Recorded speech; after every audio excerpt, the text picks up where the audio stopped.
بہت تھکا ہوا تھا، سر درد سے صبح سے میں چل رہا ہوں، لیکن میں نے اسے خیانت سمجھا کہ میں اپنی جان بچانے کے لیے بات تھوڑی کر کے اپنی جان بچا کے چلا جاؤں۔ میں نے کوشش کی ہے کہ دین کے جتنے ضروری پہلو ہیں میں آپ کے سامنے بیان کر دوں۔ پورا دین کون 3 گھنٹے میں بیان کر سکتا ہے، لیکن وہ بنیادی چیزیں جن کو اپنانے سے نجات ہو جائے گی انشاءاللہ، وہ میں نے کوشش کی ہے میں آپ کے سامنے پیش کر دوں۔ میرے منہ سے کوئی ایسا جملہ نکل گیا ہو، میں بولنے والا انسان ہوں، فرشتہ نہیں ہوں، روز بیان ہوتا ہے، کوئی ایسا بول نکلا ہو جس سے کسی بھائی کی دل آزاری ہوئی ہو، مجھے اللہ کے لیے معاف کر دے۔ میں دل خراشی کے لیے نہیں بیٹھا ممبر رسول پر، ممبر رسول دل نوازی کے لیے ہے، دل خراشی کے لیے نہیں ہے، یہ گرجنے برسنے کے لیے نہیں ہے، یہ محبت کے پھول برسانے کے لیے ہے۔ لیکن آخر بولنے والا انسان ہے، کوئی ایسا بول نکل گیا ہو جس سے میرے کسی بھائی کو تکلیف پہنچی ہو تو اللہ کے لیے معاف کرے۔ لیکن میں اپنی ساری بات کا خلاصہ پھر پیش کرتا ہوں کہ اللہ کو منزل بناؤ اور اللہ کو پانے کے لیے محمد مصطفیٰ کی غلامی میں آؤ، اور میرے محبوب صلی اللہ علیہ وسلم کی غلامی 2 حصوں میں مکمل، ایک عبادت جس میں نماز سب سے اعلیٰ، ایک اخلاق جس میں معاف کرنا سب سے اعلیٰ ہے، سب سے اعلیٰ ہے۔ معاف کرنا سیکھو، درگزر کرنا سیکھو، غصے کو پی جانا سیکھو تو آپ کی زندگی جنت ہے۔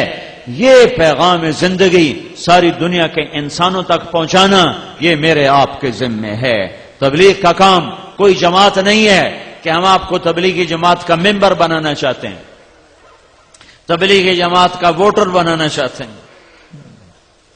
ہم گئے لالیاں، ایک آدمی، میں گشت میں گیا تو ایک آدمی سے میں نے مصافحہ کیا تو اس نے ہاتھ پیچھے کر لیا ایسے، کہنے لگا توڑ نال مصافحہ بھی حرام ہے۔ تو میں نے آگے بڑھ کر اس کو گلے لگا لیا۔ میں کہ یار ہمارے نبی نے تو منافقوں کے بھی جنازے پڑھ دیے، تم مسلمانوں سے اتنی نفرت کرتے ہو کہ مصافحہ بھی حرام ہے۔ آپ کو معلوم نہ ہے کہ عبداللہ بن ابی کا جنازہ میرے نبی نے پڑھا دیا، وہ کہا شاید بخشش ہو جائے۔ حضرت عمر نے روکا، یا رسول اللہ یہ تو منافق ہے، آپ کیوں پڑھا رہے ہیں؟ تو میرے نبی نے کہا میرے اللہ نے بھی روکا نہیں، منع نہیں کیا، میرے اللہ نے کہا ہے پڑھ یا نہ پڑھ میں معاف نہیں کروں گا، میں پڑھتا ہوں شاید معاف ہو جائے۔ اور ایک دفعہ آپ نے کہا میرے اللہ نے کہا تھا تو 70 دفعہ بھی پڑھ تو میں معاف نہیں کروں گا۔ اگر میرا اللہ یوں کہتا کہ تو 70 دفعہ پڑھے گا تو میں بخشش کر دوں گا تو میں اس کا 70 دفعہ جنازہ پڑھ دیتا۔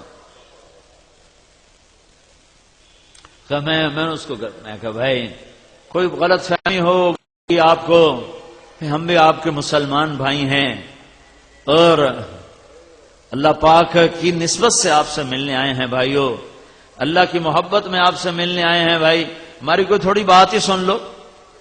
خیر وہ تھوڑی دیر تو غصے میں آیا، اس کے بعد وہ بیٹھ جاؤ اس کے بعد وہ آہستہ آہستہ نا چپ ہوتا گیا۔ پھر کہنے لگا اصل میں بات یہ ہے کہ بھائی یہ کوئی بات کا طریقہ ہے، بیٹھو شاباش۔ پھر وہ کہنے لگا اصل میں بات یہ ہے کہ تم لوگ جو ہے نا لوگوں کے لکھتے ہو نام اور پھر چڑھاتے ہو رجسٹر پر چڑھاتے ہو، پھر اس کے بعد تم جو ہے نا ایک دن سیاست میں آ جاؤ گے اور پھر کہو گے حکومت سانو دیو، ویکھو ساڈے ووٹ کتنے زیادہ ہو گئے۔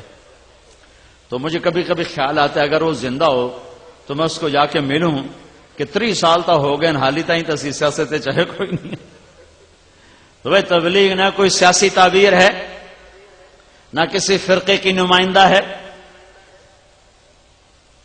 نہ یہ کسی حکومت کی طرفداری ہے، یہ اللہ اس کے رسول کا پیغام ہے جو ختم نبوت کی وجہ سے پوری دنیا تک پہنچانا ہمارے ذمے ہے۔ اس پر چلتے ہوئے اوروں تک پہنچانا۔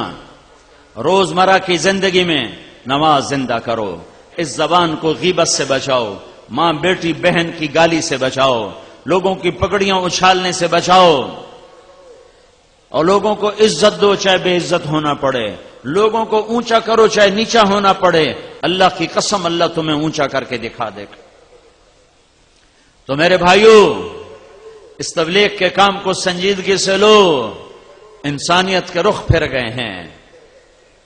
1994 میں ہم آئے تھے، یہاں جماعت آئی تھی، یہ عرب والا جو مرکز ہے نیا چھوٹا سا تھا، یہاں پورا کوئی ہم نے 3-4 دن سورش علاقے میں بھاگ کے لوگوں کو اکٹھا کیا، تو اللہ کی قسم 300 آدمی اکٹھے نہیں ہوئے تھے، 300 اکٹھے نہیں ہوئے تھے۔ اور یہ آج اس مجمع کو اللہ گنے گا یا اس کے فرشتے گنیں گے، مجھے نہیں خبر کہ یہ اتنا مجمع کہاں سے آیا، یہیں سے ہی آیا ہے، یہیں سے اٹھ کر آیا ہے۔ یہ وہ محنت ہے جس کے اثرات اللہ تعالیٰ ظاہر فرما رہا ہے۔ اور مجھے نظر آ رہا ہے کہ 95-96% مجھے نوجوان نظر آ رہے ہیں۔ یہ بھی اس بات کی نشانی ہے کہ اللہ ہدایت کی ہوا چلانے والا ہے اور اسلام کا سورج چمکنے والا ہے۔ ایک دور تھا لوگ مسجدوں سے ہمیں نکالتے تھے، نکل جاؤ وہابی آ گئے، گستاخ رسول آ گئے، نبی دے نام منن والے آ گئے، اور ایسے دھکے دیتے تھے اور ایسے گالیاں نکالتے تھے۔ یہ بہت پہلے کا دور ہے، لیکن اللہ تعالیٰ کا احسان ہے لوگ قربانی سے چلتے رہے اور اپنی جان مال کے ساتھ پھرتے رہے۔ ایک گاؤں میں کبھی نہیں بھولوں گا، میں نیا تبلیغ میں تھا، ہم ایک گاؤں میں پہنچے پیدل تھک ہار کے، ابھی سامان رکھا ہی تھا کہ مسجد کے امام آئے، انہوں نے ہمیں ماں بہنوں بیٹیوں کی گالیاں نکالی، اتنی غلیظ گالیاں کہ زمین کانپ اٹھے، آسمان تھر تھر آ جائے۔ اور میں بالکل نیا تھا، تو انہوں نے بستی کے لوگ بلائے، انہوں نے ہمارے بستر اٹھا کے باہر پھینک دیے، اور پھر انہوں نے فرمایا مسجد دھوو، مسجد ناپاک ہو گئی ہے۔ مسجد میں تو کافر بھی آ جائے تو ناپاک نہیں ہوتی۔ میرے نبی کے پاس کافر ملنے آتے تھے، مسجد میں بٹھائے جاتے تھے۔ طائف کے کافر آئے، میرے نبی نے مسجد میں بٹھایا، یہ تو نہیں فرمایا مسجد دھو دو۔ ہائے ہائے، اتنا تعصب! انہوں نے ہمارے بستر باہر پھینک دیے کہ نکل جاؤ، نہ تسی نبی دے منن والے، نہ تسی نبی دے عاشق۔ تو مجھے تو کوئی پتہ نہیں تھا، میں تو کالج سے سیدھا تبلیغ میں آیا، دین کا زیادہ پتہ نہیں تھا، یہ فرقوں کا بھی کوئی پتہ نہیں تھا، لیکن میں خود اپنے اندر تجزیہ کر رہا تھا، یہ کیسے دعویٰ کر رہا ہے کہ میں عاشق رسول ہوں؟ یہ مسجد میں ماں بہنوں کی گالیاں نکال رہا ہے اور کہتا ہم عاشق رسول ہیں، اور یہ جو گالیاں کھا کے چپ، اور ایک لفظ نہیں بولے، ایک لفظ، اور چپ کر کے بستر اٹھا کے ان کو دعائیں دیتے ہوئے آگے نکل گئے۔ میں نے کہا اگر یہ گستاخ رسول ہیں تو پھر کیا ان کو عاشق رسول کہا جا سکتا ہے کہ جو مسجد میں کھڑے ہو کے ماں بہن کی گالیاں دے رہے ہوں اور مصلی رسول پر بھی کھڑے ہو رہے ہوں؟ میرے بھائیوں، میں ہاتھ جوڑتا ہوں، میں ہاتھ جوڑتا ہوں، نکلو تعصب سے، نکلو تعصب سے نکلو۔ میں نے 3 گھنٹے ہو گئے مجھے بات کرتے ہوئے، میری کوشش رہی ہے کہ میں اسلام کو اجاگر کروں۔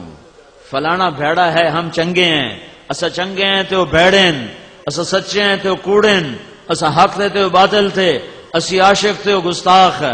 میں بھی کہہ سکتا ہوں، میں بھی تمہارے اندر نفرت کی آگ بھڑکا سکتا ہوں، لیکن میں نے اللہ کو جان دینی ہے، میرے اس بول کا مجھ سے حساب لیا جائے گا، مجھے اپنے اللہ کو جواب دینا ہے۔